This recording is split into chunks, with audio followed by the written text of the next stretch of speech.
convidamos você para conhecer o nosso universo sobrenatural, com histórias reais e contos que dominam o imaginário popular.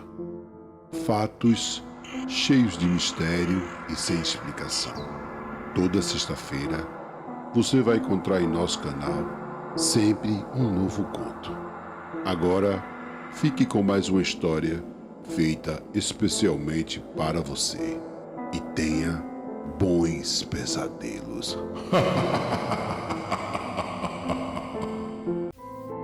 E se você curtir o nosso conteúdo, não esqueça de deixar um like e, se possível, compartilhe os nossos vídeos. Assim, você estará ajudando o crescimento do nosso canal. Na história da humanidade, encontraremos fatos relacionados à violência e domínio sobre o mais fraco, revelando que nem sempre a aparente evolução irá despertar a razão sobre aqueles que têm em suas mãos a força e o poder.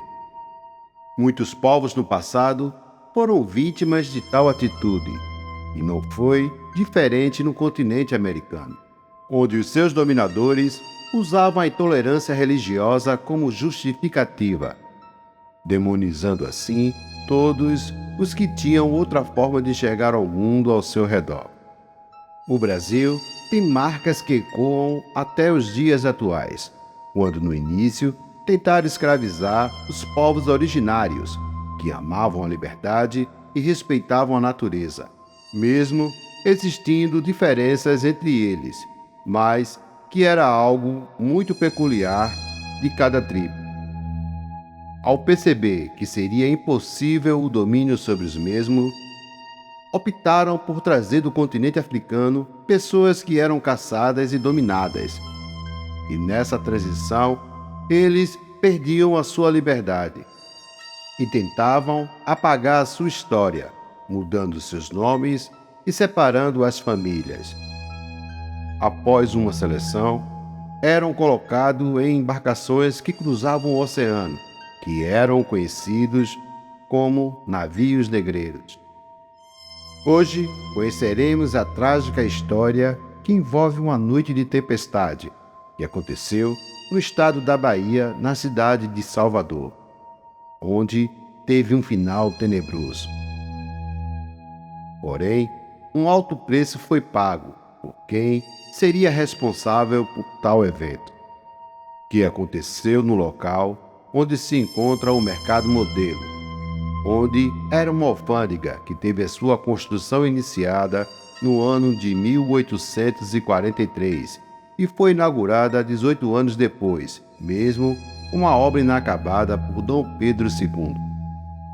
O Brasil passava por uma transição, onde, no ano de 1850, proibiu o comércio de novos escravos trazidos da África. O país foi o último do continente americano a se livrar dessa chaga que dominava o continente há 2 séculos atrás. Porém, ainda levaria quase 40 anos para erradicar definitivamente o trabalho escravo no país. Com a proibição no ano de 1850, um efeito reverso surgiu, crescendo o tráfico clandestino, onde comerciantes e donos de engenho e fazendeiros burlavam a lei, subornando alguns funcionários que recebiam no silêncio da noite, após o fechamento da alfândega, os escravos que chegavam ao país. Através dos navios negreiros, que desembarcavam sem nenhum transtorno a sua carga, sendo acolhida no subsolo da alfândega. Esta prática foi realizada com êxito por algum tempo, até que em uma noite de verão, no mês de fevereiro, um grupo conseguiu fugir, entortando as finas barras de ferro das pequenas janelas, que serviam como ventilação para a circulação de ar no local. Após o incidente, as mesmas foram substituídas por barras mais grossas, dificultando assim as futuras fugas. Porém, esta alteração causaria uma terrível tragédia meses depois. Em uma madrugada chuvosa, outro navio negreiro chega ao porto e os escravos são transferidos para o porão da alfândega, onde são acorrentados nas colunas e paredes, sendo vigiados por um funcionário. O capitão do navio, conhecido como Felipe Riso, tinha em sua posse as chaves dos cadeados que prendiam os escravos, e ao conferir que tudo estava em ordem, se dirigiu para um bordel na cidade de Salvador. Porém, um forte temporal tomou conta da cidade, alagando as ruas e algumas casas. Com o aumento das águas, o subsolo foi invadido e os gritos das pessoas aprisionadas foram ouvidos pelo vigia, que presenciou o desespero e tomava conta do local. O homem tenta sem sucesso libertar os acorrentados e tem os seus gritos abafados pelos raios e trovões que caíam na ocasião. O vigia vai ao encontro do capitão, na tentativa desesperada de evitar uma tragédia. Porém, as águas subiram rapidamente. O vigia e o capitão retornaram ao local no final da madrugada, quando o dia estava amanhecendo, encontrando um triste cenário, onde 64 corpos haviam se afogado no subsolo da alfândega, que tinha sido tomado totalmente pelas águas. Ao perceber que seu crime seria descoberto, o capitão tratou de agir o mais rápido possível, subornando os funcionários públicos e comprando o silêncio das autoridades da justiça do local, onde teve que vender o seu navio e negociar acordos com os clientes e cúmplices envolvidos com o ato ilícito que causara a terrível tragédia. Por fim, os corpos foram enterrados no subsolo do mercado, findando assim a carreira naval do capitão Riso e o comércio ilegal antes lucrativo. Porém, as vozes que gritaram naquela noite continuam ecoando no tempo e no espaço. Felipe Riso se tornou mascate. Tempos depois, conseguiu assim criar uma nova oportunidade de comércio, próximo ao local onde, estranhamente, havia acontecido a tragédia. Tudo parecia ter voltado ao normal. A sua condição financeira havia sido recuperada totalmente, se tornando um comerciante bem-sucedido. Tempos depois, conheceu uma bela jovem, onde se apaixonou perdidamente. Em seguida, casou-se com a jovem, formando assim uma família que herdaria o seu legado no comércio local. Aparentemente, o passado havia ficado para trás. Tudo havia sido sepultado nos porões da antiga alfândega.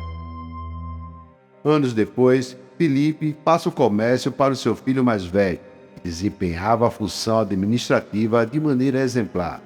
Ele se chamava Fábio Riso. Porém, no ano de 1922, um incêndio tomou conta do mercado modelo. Seu filho ficou preso no prédio e morreu consumido pelas chamas, pois não conseguiu deixar o local a tempo. Seu velho pai foi tomado por uma tristeza profunda e decidiu não mais continuar o comércio. Meses depois, veio a falecer. Porém, o seu filho mais novo, que se chamava Carlos, decidiu retomar os negócios, passando por cima da decisão do seu pai, reabrindo o comércio com o dinheiro recebido da indenização. Mais uma vez, tudo parecia ter voltado ao normal. E 21 anos depois, um segundo incêndio toma conta do local e a esposa, que se chamava Maria de Fátima Riso, perde a vida no incêndio, levando Carlos à loucura, que findou com a sua própria vida. O casal deixou 2 filhos e foram criados pelo irmão de Maria, que continuou o comércio. Douglas e Felipe eram muito jovens e foram poupados do triste histórico familiar que assombravam a sua geração naquele momento. Os anos se passam e o tio dos jovens adoece subitamente, e os sobrinhos, já adultos, tocam o comércio da família. Era uma manhã tranquila de 1969. Felipe estava de folga e dormia tranquilamente, quando desperta ao som de sirenes de carros de bombeiro, e chegava ao local. O novo incêndio havia tomado novamente o mercado modelo. Desesperado, vai até o local. Tem uma triste visão. Os bombeiros carregavam o corpo sem vida do seu irmão Douglas. A morte do seu irmão traz à memória todo o histórico que havia naquele local, despertando a sensação de uma maldição que acompanhava sua família. Então, toma uma decisão inusitada e, após enterrar o seu irmão, vai para a Itália, deixando para trás todo o passado que atormentava o seu ser, onde estava decidido a nunca mais retornar para o Brasil. Com tantos históricos trágicos no local, o mercado modelo foi transferido e, no seu lugar, foi construído um monumento saveiro, idealizado por Mário Cravo. Porém, a reforma preservou o plano original arquitetônico, mantendo a conexão com o antigo porão, se tornando um ponto turístico, visitado por turistas do mundo inteiro e moradores da região. Tinham a oportunidade de conhecer de perto o prédio histórico. Porém, quando todos se vão, os comerciantes relatam histórias de arrepiar sobre vultos e vozes nos corredores das lojas. Os seguranças que trabalham à noite no local relatam que escutam vozes de lamento e correntes que ecoam vindo do porão, revelando assim um clima bastante pesado existente no local. O estranho fato aconteceu no ano de 1984. Um jovem guia foi abordado por um senhor que aparentava ser de outro país, que lhe fez um pedido inusitado. Ele desejava conhecer o subsolo do mercado modelo, porém, o acesso naquela época era proibido, pois alguns aterros feitos na orla baiana estavam causando alagamentos nos pavilhões. Porém, o idoso com sotaque italiano insistiu e ofereceu uma quantia significativa que fez com que os seguranças permitissem o seu acesso até o porão. Eles desceram por uma pequena escada discretamente, sem que fosse notado pelos outros. Ao chegar no local, o idoso, que se chamava Felipe, observa a estrutura do lugar e subitamente soluça com os olhos em lágrimas, sendo amparado pelo guia. O idoso, que se apoiava em sua bengala de marfim, faz uma revelação. Ele desejava conhecer com seus próprios olhos o lugar onde havia nascido a maldição que atormentava a sua família, que se iniciou no passado com seu avô. Após a visita ao local, o jovem guia se despede do idoso e algo inesperado acontece no mercado modelo. Outro incêndio acontece e, mais uma vez, as chamas tomam conta do lugar. Só que agora, no novo prédio restaurado. Felipe Rizzo foi visto pela última vez naquele dia. Há registro de sua chegada ao Brasil 2 dias antes. Porém, não foi achado nenhum registro de sua saída. Para os familiares e amigos, ele continua desaparecido. As causas do incêndio no mercado foram investigadas como acidentais. Porém, aqueles que conhecem a história do lugar acreditam na maldição dos vícios.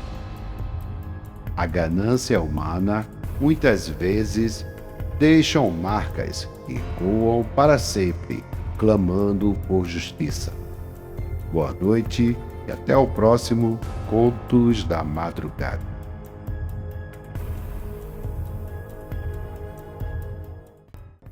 Se você gostou do nosso conteúdo, então curta, compartilhe e se inscreva no nosso canal.